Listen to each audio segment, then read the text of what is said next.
Yep. Salut les self-rénovatrices. Salut les self-rénovateurs. Aujourd'hui, je vous montre comment changer les charbons d'une meuleuse d'angle. Allez, c'est parti. Hi-ha!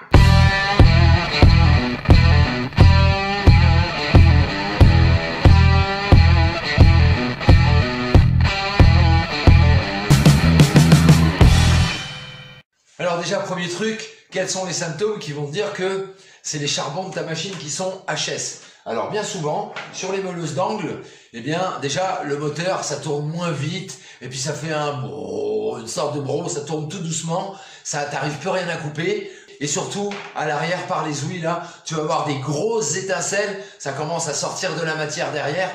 Maintenant, comment savoir où se trouvent les charbons sur les différentes machines? Déjà, il faut différencier le corps mécanique du corps électrique sur la meuleuse, mais ça peut être sur une scie circulaire ou aussi sur une ponceuse à ruban. Le corps électrique, c'est où tu vas retrouver le moteur. Donc souvent, c'est les excroissances qu'il y a sur les différents appareils, où là, ici, là, tout est inclus dedans. Maintenant, pour les repérer visuellement, il y a le petit système comme ça, tu vois, là, ici, d'un côté, il y a un charbon, et il y en a également aussi un de l'autre côté. Ensuite, là, pareil, on en voit un ici, et bien évidemment, il y a son petit frère ici, de l'autre côté. Là, maintenant, sur la meuleuse d'angle, si tu ne vois pas sur le corps électrique d'emplacement à dévisser pour retirer les charbons, bah, c'est qu'ils sont dans le corps directement électrique de la machine. En fin de cette vidéo, je vais vous montrer une super astuce pour débloquer tranquillement vos disques si vous n'avez pas la clé. Allez, c'est parti, on ouvre la bête. Donc, on va démonter ici derrière. Après, tu utilises l'outil que tu as besoin. Hein. Là, nous, c'est du torse. Donc voilà, on retire la vis. Et en fait, il y a juste à démancher le cache derrière. Voilà, c'est tout. Et maintenant, il faut repérer où se trouvent les charbons. Alors là, ils sont, voilà, ici. Il y en a un ici de ce côté. Et il y en a, bien évidemment, un autre de l'autre côté. OK? Alors, pour procéder au démontage, petit levier. Voilà. Et là, on vient déconnecter la cosse gentiment.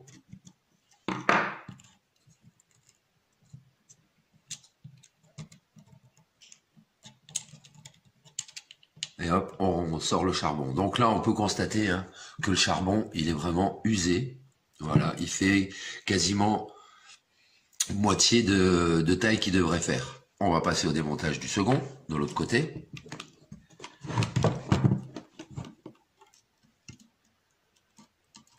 Pareil, on fait levier, on décale la petite languette, on déconnecte la cosse. Voilà.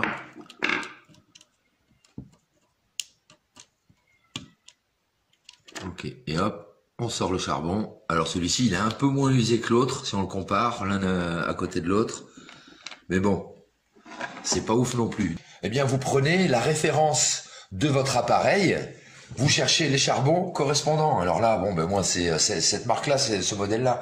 Vous les commandez, on les a payés 8,50 €. Donc, ben maintenant, on va procéder à la remise en service des nouveaux charbons.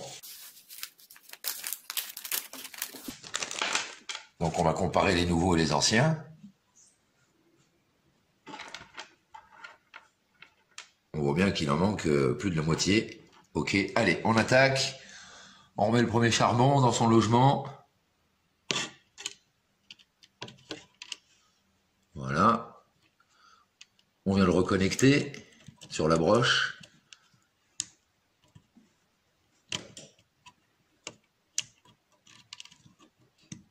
C'est pas toujours facile.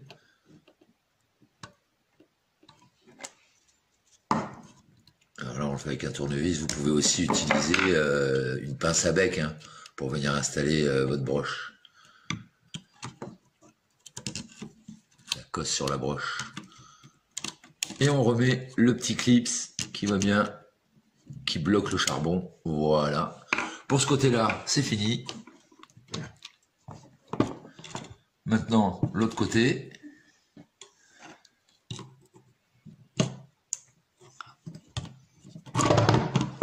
Alors ça peut arriver, oui, que le ressort de maintien, il se décale et il rentre dans la machine. Il faut juste aller le rechercher et le remettre sur le bord. Voilà, jusqu'il soit appuyé comme ça, impeccable. Là, on procède à la mise en place du charbon.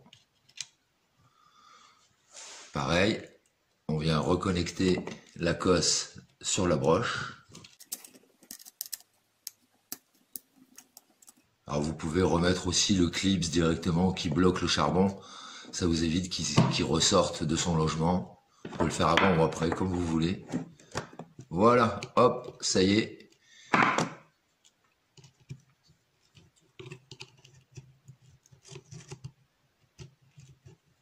Voilà. Faut être précautionneux quand vous touchez au petit câble d'alimentation. Là, voilà. Toujours évident, hein. Ok, une fois que ça c'est fait, manœuvre inverse, on remet le cache. Alors pour ça, vous pouvez, quand vous démontez, faire un petit trait au marqueur sur une coque et sur l'autre. Comme ça, vous savez dans quel sens elle se remonte.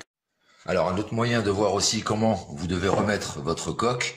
Là, vous voyez, il y a l'emplacement de la vis de fixation ici.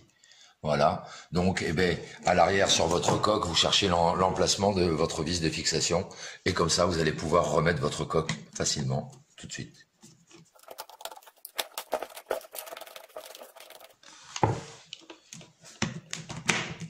Là, on entend le petit clip, ce qui va bien. Et pour revisser, vous pouvez aussi gentiment utiliser une visseuse avec l'embout torse qui correspond à la vis. Alors là, il faudra y aller bien évidemment moins fort. Voilà, pas la peine de serrer comme une brute, hein. Voilà. Maintenant, on va faire un petit test. Voilà, bouton d'allumage.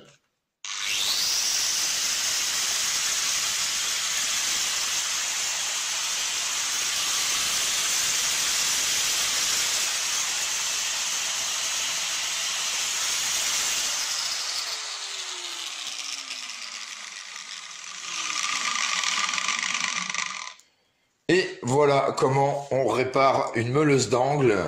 Là, t'as vu, ça a pris 5 minutes et ça a coûté, allez, 10 € maximum.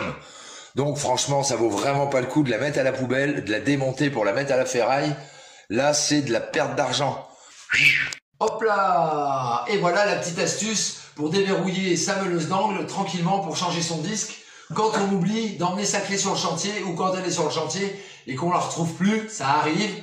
Donc je vais vous montrer 2 astuces super faciles pour déverrouiller votre disque. Alors déjà, premier truc, tu vas à l'arrière de la machine et le bouton qu'il y a là, tu appuies dessus, ça permet de bloquer l'axe de la tête de la meuleuse.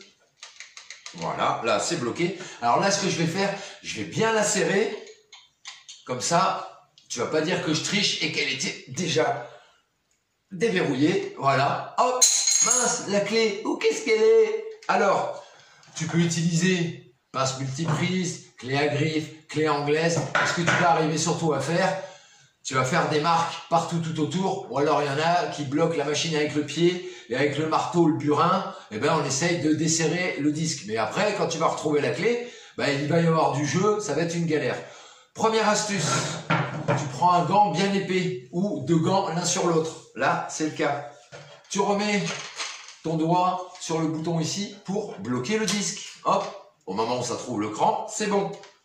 Alors, tu vois, il y a une flèche là, avec le sens de rotation vers là.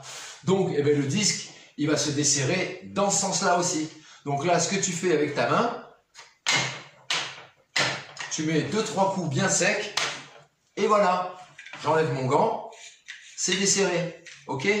Ça, c'est la première astuce. Ça marche surtout avec la petite meuleuse d'angle. Avec les 230, je te souhaite bien du courage.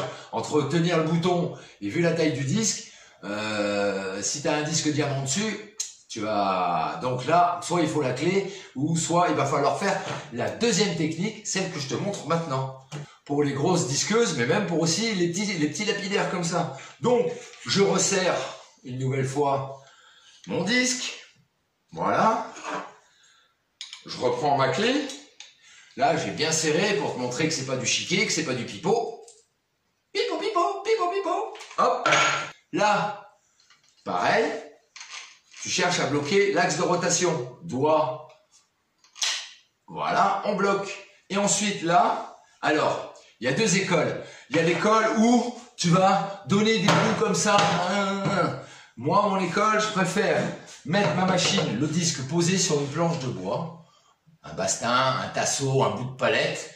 Tu poses ton disque comme ça et en fait, tu vas venir appuyer sur ta machine. Alors, pas comme un bourrin, hein, parce que si tu as des disques tout fins, le disque il va se mettre à l'équerre, c'est fichu.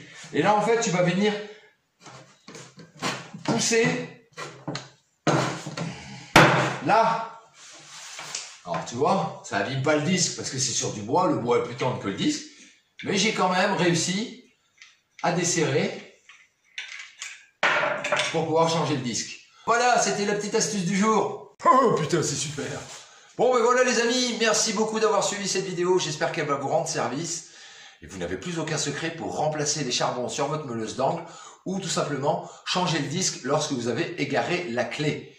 Comme je vous le dis toujours, pensez à la récup, soyez inventifs, créatifs et ingénieux. Surtout restez-le et prenez bien votre temps pour tout le temps faire de votre mieux. Du super bon boulot. Et on vous dit à bientôt pour une nouvelle vidéo de Renault. Salut les builders! Wouhou! Et c'est dans la boîte!